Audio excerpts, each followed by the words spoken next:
This is only about one subject, and this is protecting our students from one threat in schools, and that is the threat of an active shooter. We have to all agree about one thing. Nothing is as important as our children.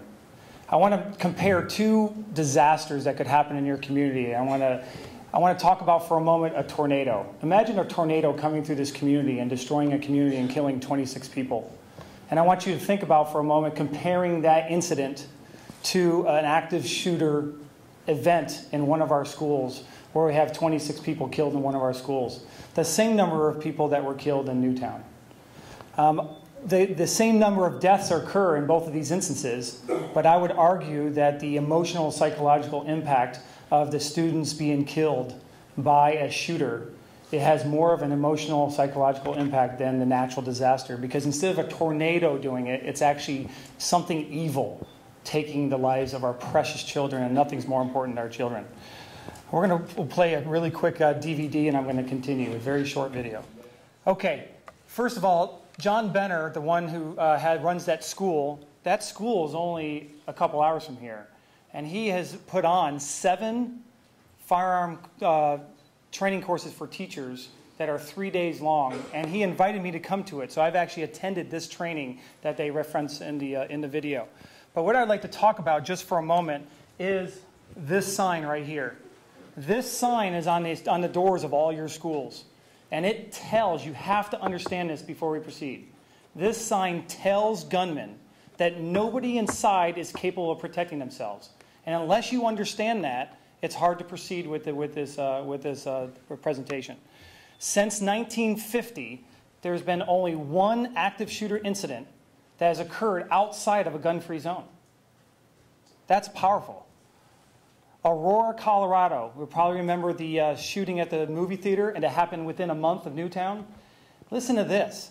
The gunman there that was crazy, he avoided the 2 movie theaters that were closest to him. He avoided the largest movie theater, and he went to the only movie theater that had a no-gun sign. And the media did not report that to you. We have numerous threats to our children. We have drugs, fights, explosives. We have hazmat spills near the school. We have natural disasters. But again, the one that I think is the most emotional and psychological result is an active shooter. In the airline world, we have something that we use as airline pilots called threat air management. Every time before we take off our airplane from the ground, we actually discuss what the threats are to that specific flight, be it wind shear, or if it's traffic, or it's birds, or it's bad weather. And before we land every time, that's another thing we talk about is what are the threats. What we're doing here is trying to identify what the different threats are and the different possible ways to mitigate that threat. The next slide is a photo of a shooting that occurred at Columbine. Okay, should be the one after this. And Columbine, we got really lucky. Unfortunately, 20-some people were killed. However, most people don't realize that those shooters actually had 99 explosive devices planted around the school, and none of them went off. They tested their bombs, and they actually worked with a watch that had a metal hand, and when it made contact, it would explode. And in between the time they tested their bombs and actually implemented their plan, that watch company changed those hands from metal to plastic, and they did not make a metal-to-metal contact, and none of the explosives went off.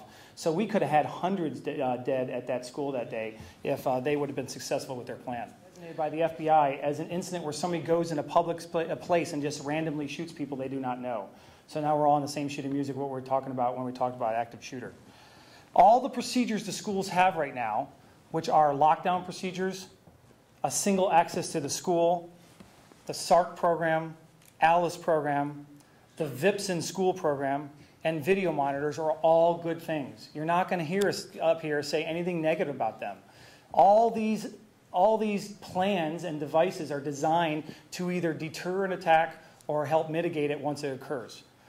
The SARC program, SARC stands for School Attacker Response Course, and the ALICE program stands for Alert, Lockdown, Inform, Counter, and Evacuate. These are programs that are being implemented around the country to try to train our school employees how to better react to and deter an active shooter incident. However, these programs are fantastic. They do miss one critical element to the effectiveness of their plan, and that is a tool that can actually allow that school employee to actually stop the active shooter, as opposed to using impromptu weapons like scissors or weapons like that. The thing you must understand is that once the gunman is in the school, there is one thing that counts more than anything else, and it's time. Time. You have to, if you come away from this presentation with anything, you must understand that time is critical. In other words, the statement we have is when seconds count, the police are only minutes away. That is not in any way derogatory on police.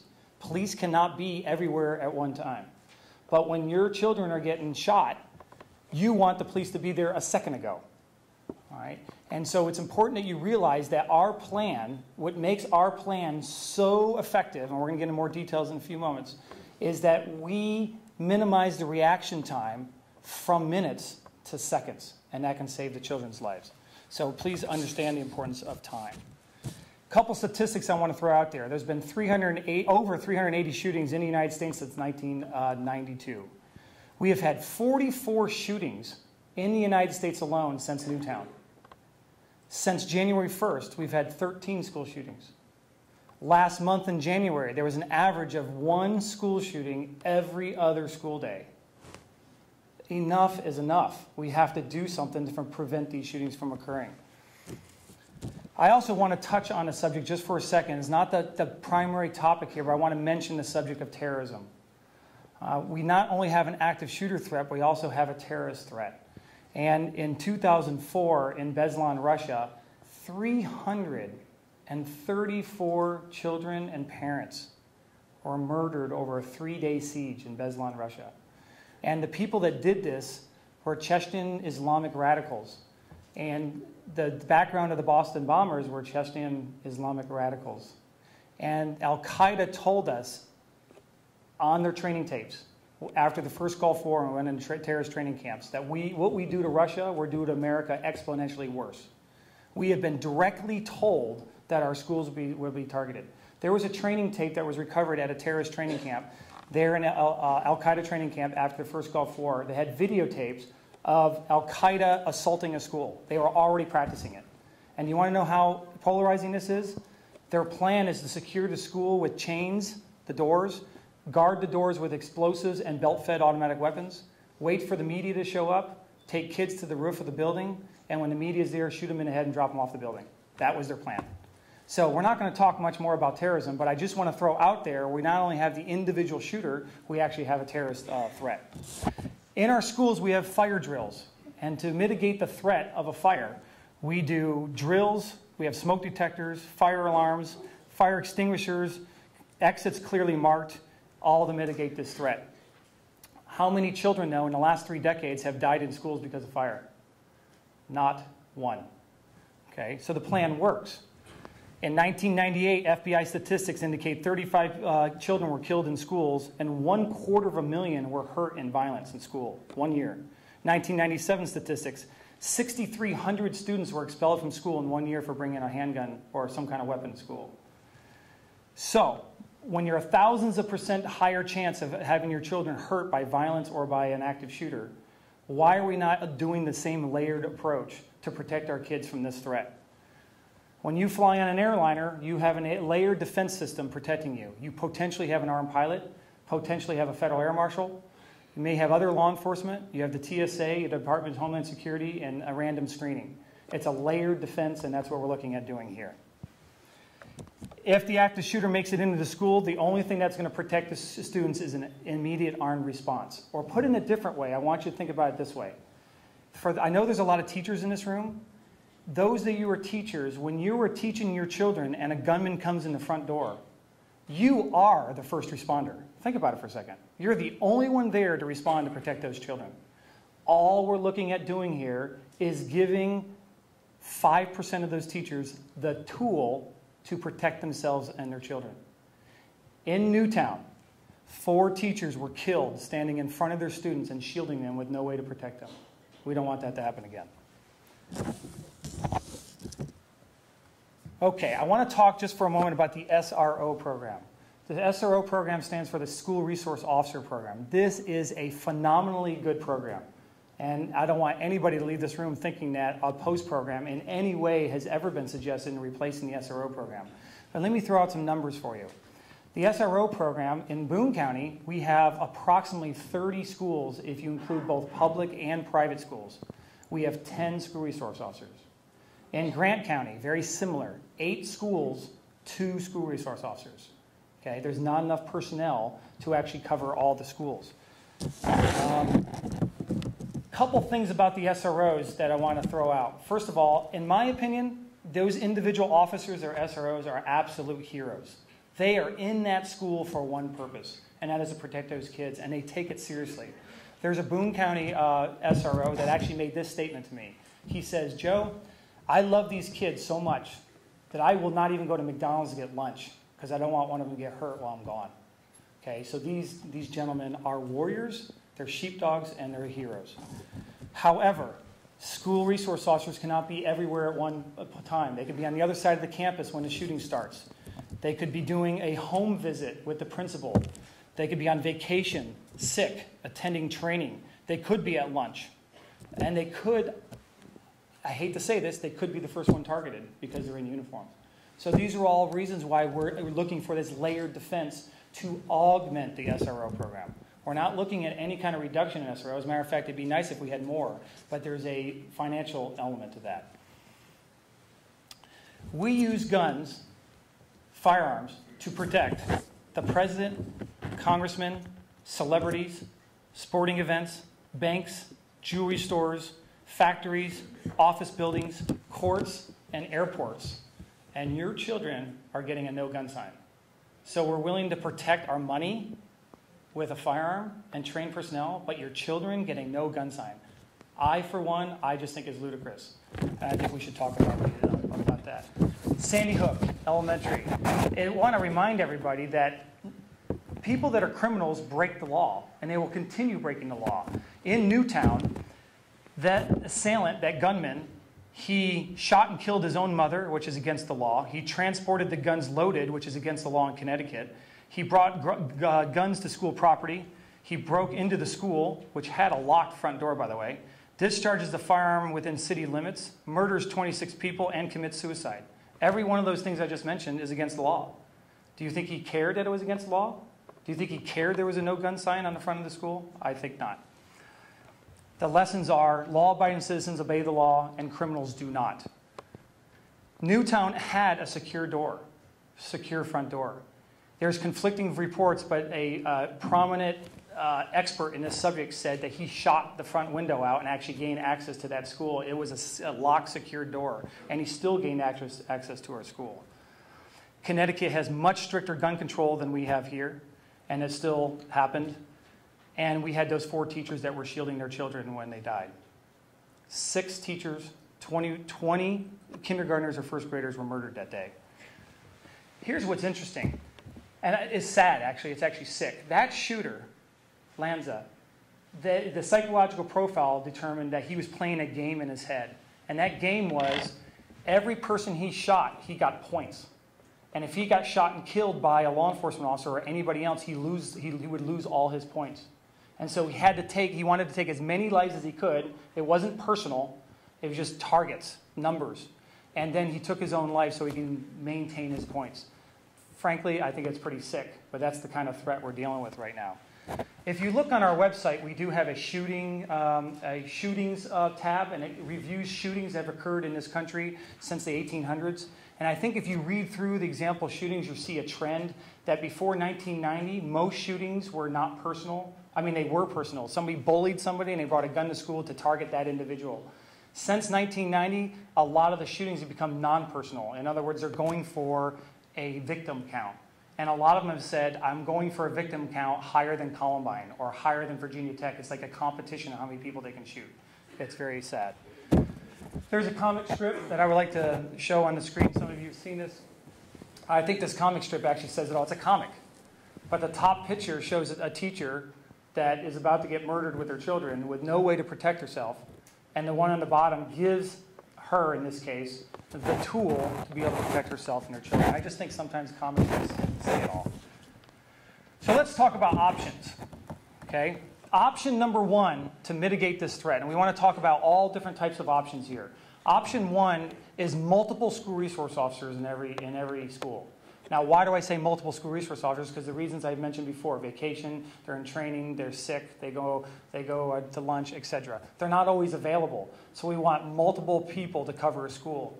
Here in Boone County, the Sheriff's Department did a study trying to determine how expensive would it be to put a school resource officer in all the public schools. 24 schools, not all 30. So if your kids go to a parochial school, these numbers do not account for that. To put a school resource officer in every public school for the first year would cost $1.8 million, with $1.1 million sustainable every year. That's extremely expensive. Okay. The second option, great plan, it's a money problem though. And there's no arguments. I'm not sitting here making any arguments against the SRO program. Please be, I want to make myself clear. The second option is actually hiring and training private security teams to come in and protect your schools. First of all, much more polarizing issue because they're not law enforcement. And second of all, it's just as expensive as having the multiple school resource officers. So I think we can discount that right here. The third option is turning your school into fortresses. Do you want to go to school and have bars on the window, reinforced glass, reinforced doors, video cameras, magnometers, and x-ray machines in your schools? I think not. I don't think you want to bring your kid to an environment like that. And how much more expensive would that be than the other options? That's more expensive than the other two options combined. The next two options are SARC and ALICE program. The SARC and ALICE program are both fantastic programs, but they're missing that one element, and that is the tool and the training to actually allow that school employee to actually mitigate the threat. The next option is something called the VIPS in School program. Now, the people that designed this program are actually in this room right now, and I want to actually give them kudos. These people actually stepped up to the plate to actually do something to protect our kids. And in Campbell County, there's a school system that actually has a VIPS in School program. VIPS is a program that some of you may be familiar with. It's a volunteer and police services. And basically, it's civilians that volunteer and go through some training and actually help augment the police with roadblocks and crowd control and different special events. Great program. And they took this program and actually modified it for the schools.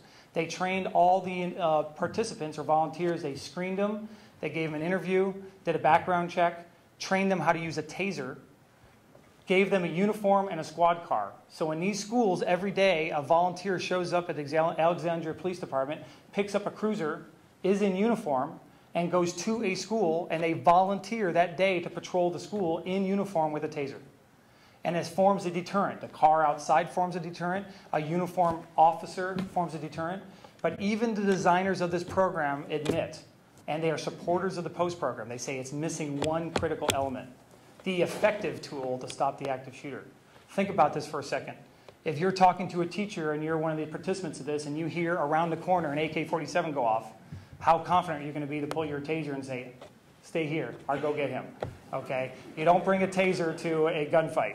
Okay? But I am not sitting here saying it's a bad program. I actually would like everybody to be clear that I think the individuals that established this program are actually leaders. They stepped up to the plate and did the right thing, and I give them amazing kudos. I went into my daughter's school. I have two daughters. 2 months ago to turn in a slip excusing her from school because she went to a university to do an interview. And I walked in through the front office of the school. Doesn't matter what school or county it is. That's not relevant here. But the fact is, I walked in through the front door, deliberately walked right past the front counter. 4 people standing at the front counter now. No customers, no students in the office. And walked into the hallway of the school. Status quo is not acceptable. If that was a bad guy going in there to actually hurt your children, they would have had a free access to the school. Okay? So, we come to where we're in the program that we want to give you details. POST program. It stands for Protecting Our Students and Teachers. Let's tell you about it. I want to be very clear. There is only one school board and 5 individuals in the whole Commonwealth of Kentucky that have actually received a briefing on this. And that is Pendleton County School Board. Okay? So that's important because one of the things we're going to be requesting is them just to listen to the briefing. So I want to be very clear. Only Pendleton County School Board has actually heard this briefing. At least when it comes to school board members. Okay? I want to note when we talk about these program highlights that it's intended for each school to modify the program like they want. If they want the training to be 3 days or 6 days, or they want to eliminate one of these steps, this is just a starting point. This is not a take it or leave it program. So let's talk about the program highlights. First of all, I want to mention that the people that would participate in this are teachers, staff, administrators, custodians, bus drivers, school nurses, guidance counselors, anybody that works at the school. I would like to make a comment about a couple of those individuals. Did you realize in Newtown, a custodian, instead of locking himself in a door and protecting himself inside a classroom, he went around making sure all the students were in classrooms and were in lockdown and were safe. And he actually risked his own life to make sure those students were safe. And he's a hero. Luckily, he did not get shot. The other thing is, there was a nurse in Newtown that was actually in a front office when Lanza came in. She hid underneath her desk, and she actually sat there underneath the desk while people in that office got killed and watched his feet walk right in front of her desk and into the hallway to continue his killing spree. My question to you is this: what if that school nurse would have been a participant in a program like this? No kids would have had to die. Okay, these volunteers. Now when I say volunteers, they have to want to participate in this program. We're only looking at a 5 to 10% participation rate. Some people think we're going to try to arm all your teachers. That's not the case. All right, we're talking about a very small participation rate. They would go through, they would fill out an application, they'd be interviewed by, our model is somebody on the school board or a superintendent or designated representative and somebody from a law enforcement office in that school district. So you have both elements, law enforcement and school, interviewing them. They would get a thorough background check, not a criminal background check, they would get a thorough background check. They would undergo a drug test and a polygraph if the school chose to do that. They would have to have a concealed carry permit. In Kentucky, that's an 8-hour course. If this was in Ohio, it would be a 12-hour course. And this program, by the way, could be adopted right now by school boards in Indiana, Kentucky, and Ohio. All right? School boards have the authority to authorize this. Then, after they have a permit, they would actually undergo 5.5 days of training. That's a lot of training. With the permit course here in Kentucky, that'd be 55 hours of training that each individual would receive. They would have to undergo semi-annual weapons qualification, so they have to qualify with their firearm every 6 months, just like law enforcement has to. And just before the school year starts every year, they'd go through a 1-day refresher course which gets them ready for the school year, both mindset and preparation and reviewing the SOP and all the procedures. The program would be sensitive security information. What that means is the identities of the participants in this program would not be known to the public. So you, as a mother or father, would not even know if the teacher of your children would be participants of the program. And that's actually an absolutely critical element, because you don't want the gunman to know who the resistance are. It'd be ludicrous. You don't know what airline pilots are carrying guns on your airlines, and you don't know who your federal air marshals are. And that's how it should be. So we would make sure that that is not known by anybody except the school resource officer, other participants of the program, because it's important that people participating in the program know who each other are. The staff and administration of the school would know, and dispatch would know. So if we had a school shooting right now, and police units were rolling to the school, the dispatch would tell all responding officers, that school has 6 participants of the POST program, and 6 teachers or staff members are armed. That way you've conditioned the officer just before they walk in the door that not everybody that they face with a gun is actually a bad guy. Okay? So that's important too. Now, some people are asking, where did this 5.5 days come from? Where did that half day come from? You come up with a half a day of training? The concept actually came from somebody at the Boone County Sheriff's Office, and I thought it was a great idea. And the intent was to get together with the participants before the core training. And for 4 hours, we'd talk about subjects like briefing them on the program, talking about sensitive security information, talk about mindset, talk about the types of firearms they can use for the program, inspecting their firearm by a gunsmith inspecting their firearm. They would actually learn firearm safety, and they would actually learn how to conceal their firearms so they show up with the course with the right equipment and the right mindset. So by covering those 4 hours, when they show up at the core 5 hours of instruction, they're actually mentally and equipment-wise prepared to participate in the program. The actual 5 days of training is actually 3 days, half classroom and half range. The 4th day is all day on the range and culminates in a very difficult qualification course of fire with 50 rounds shot anywhere from 1.5 yards to 15 yards. They have to pass it with an 85 percentile per pass rate. Then the 5th day of training is actually half a day of police FATS simulator training. And this is a video simulator where the school employee will be in front of a video screen and the scenarios evolve on the video and they have to make decisions if they're going to shoot or not shoot. And we would critique them and ask them why they justify their firing and their use of deadly force, etc.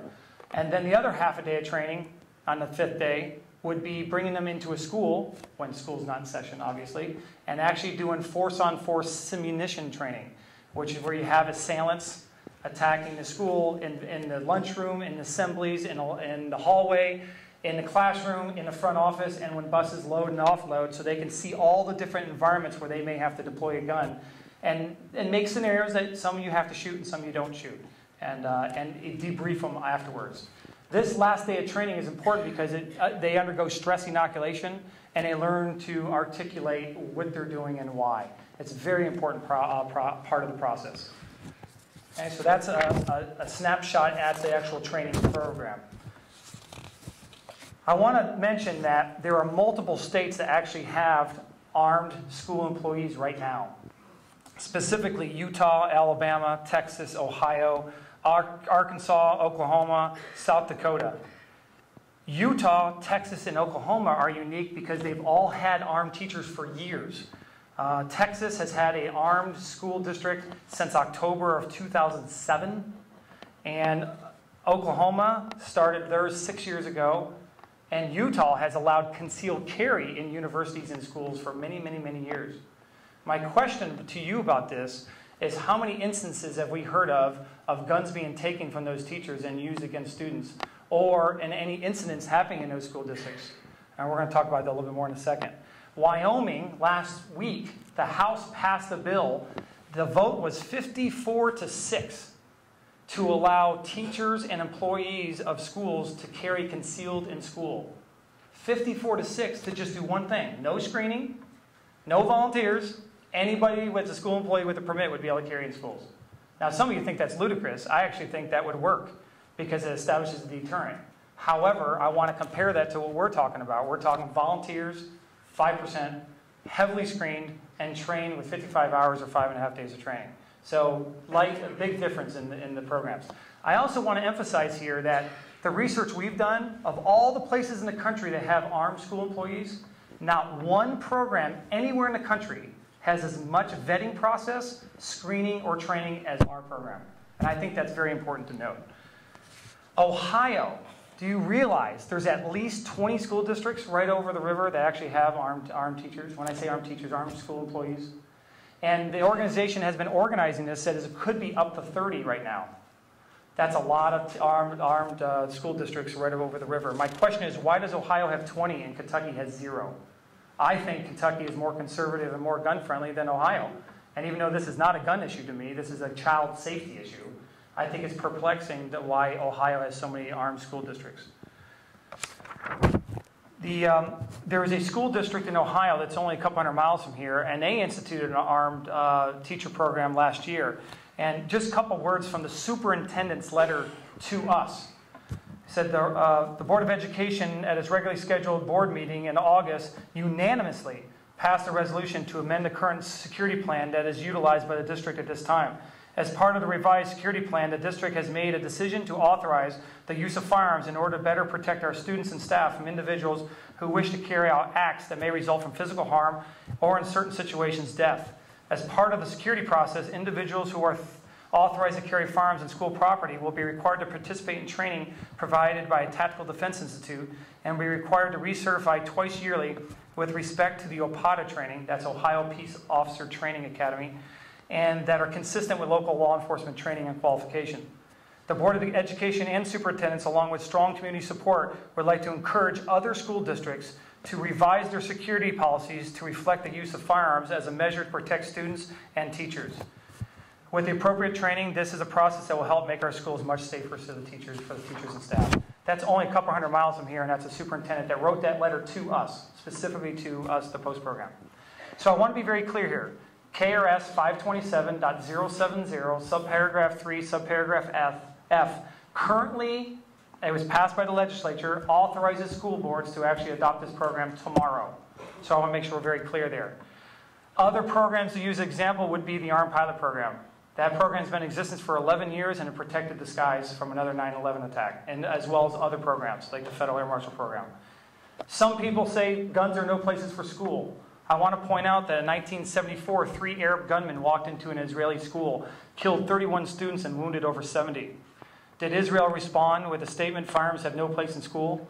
No, they trained and armed teachers and staff and chaperones, and in the last 38 years, not one student in a terror-ridden country like Israel has been killed at a school. I think there's proof out there with those 2 programs that this can work if we just put our minds together and work together.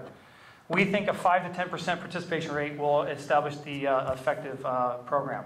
So I want to get to a very important part of the program, and that is describing to you the 3 reasons why we think this will be effective. Reason number 1 is deterrence. By putting a sign on the door that says, teachers and staff on this campus are trained and armed, we really do believe that the shooting will not occur in the first place. Because we've already talked about that the shooter is not looking for a fight, they're actually looking for victims. And the no gun sign tells them that there's unarmed people, victims on the other side of that door. The second thing that makes the program effective is the immediate armed response that I told you about.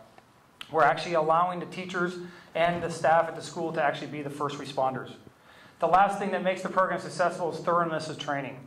The training's all focused to train that employee to only do one thing, and that is to mitigate the active shooter threat. So what are we asking for? All we're asking for, and all we've ever asked for, is 3 things. The schools to listen to a presentation on the program and consider and vote on a simple 6-month test program that with 10 to 20 individuals that they reassess after the 6 months and decide if they want to continue the program or stop doing it. That's all we're asking for, nothing unreasonable.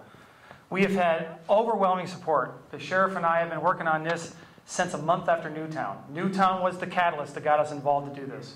We've been talking about this, planning on it for the last 13 months. We've done about 7 or 8 presentations about that included this subject. And every time we do the presentation, teachers come up to us afterwards and say, we want to participate. Parents, when we describe the whole program to them, in my estimate, around 70% support the program. An overwhelming majority support this program, that the people we've been talking to, especially if we get the opportunity to discuss all the details. The thing that amazes me the most, though, is that elected officials, I'm not saying I've talked to every elected official, but every elected official that I've talked to in this area, and a bunch of them are in this room, by the way, have all said, after listening to all the details, I think it's common sense, and I think it's a great idea. We think politicians would actually stay at arm's length on this subject, and actually they're embracing it, and I think that's it's noteworthy. The problem we're having is with the school boards. We're just not getting any, they're just not listening. And that's why we're doing this presentation, is to bring the facts of the program to you, because you're the people and we want you to communicate with your school boards. Let's talk just for a moment, this is important, before we get to the sheriffs, an opportunity for the sheriffs to make some comments, is I want to talk about arguments against this program. I think it's very important that we actually consider multiple arguments. No program is perfect. And this program, if it's implemented, would be modified by every school district, and we would work with them to modify it and improve it. The first argument against it is, when you hear about this program, the first person you think about is the school employee that you don't want participating. It's a natural reaction. That's one of the arguments you get. Well, I know Jim, he's the chemistry teacher, and I don't want him doing this. Nothing against chemistry teachers, I just picked one. But the point is that don't visualize that one person you don't think should be participating. Again, we're talking about 5% would be a successful program.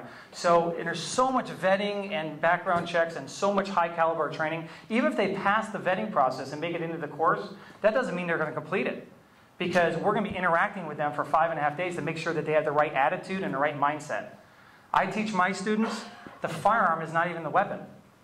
This is the weapon. The firearm is simply a tool. So we want to analyze their attitude and make sure that they have the right approach. So don't visualize that individual. Number 2 is cost.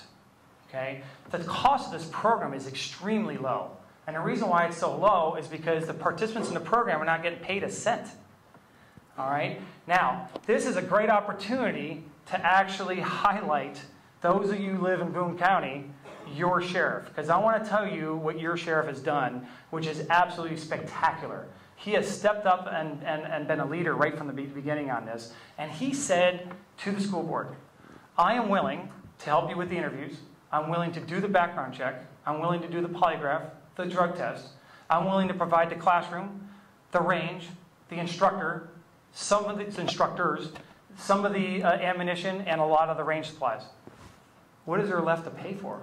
Okay, the sheriff in Boone County has a department that's so big and has so much, not too big, I'm just saying. Not too big. I'm just saying that Boone County, the structure of our county is a little different than other counties. I mean, Kenton County right next door, you have a sheriff's department and multiple municipal and city police departments. Here we only have 3 law enforcement departments. Airport Police, Florence Police Department, and the Boone County Sheriff's Office. And because he has the assets to do so, he's stepping up to the plate and saying, almost handing it to him on a silver platter and say, I will handle all the training and a lot of the vetting. So I think he should get kudos for that. The cost of the program is low. Liability. Now this is a big argument against. I want to start out by saying, when you have the most thorough program that is being proposed in the nation, and you do not consider it, not even consider it, not implement, but not even consider it, and you have students killed in your schools, what kind of liability are you going to have? I'm just asking. In real life, how much liability will that school system have? They need to step up to the plate and consider all options, and they don't even want to consider this option. When I say they, I'm not talking about one school board here.